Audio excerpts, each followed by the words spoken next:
Yan mga papsi, no? Kasalukuyan, nagluluto ako ngayon ng hapmon. Ayan, so nakasalang na sa aking oven. Ayan, so 1 kilo yung ginawa kong hapmon. Ayan, so naghihintay na lang tayo maluto ito.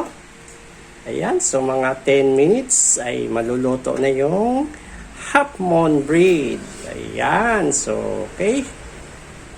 10 minutes mga papsi.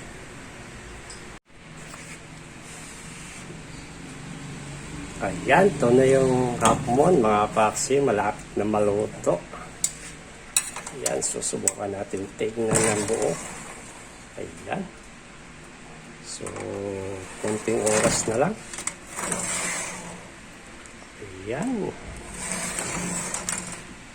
So, mga 1 minutes.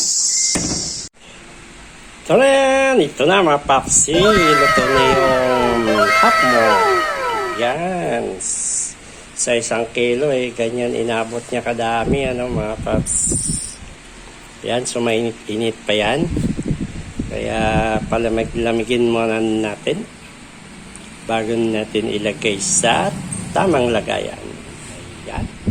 Sa 1 kilong hapmon. Yan. So, yummy-yummy na naman ang ating merienda ngayong hapon mga papsi. Kaya yan.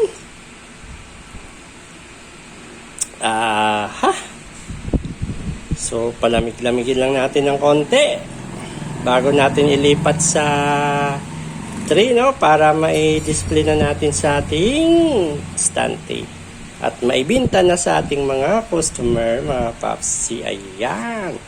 Yummy yummy hapmon bread. Thank you so much.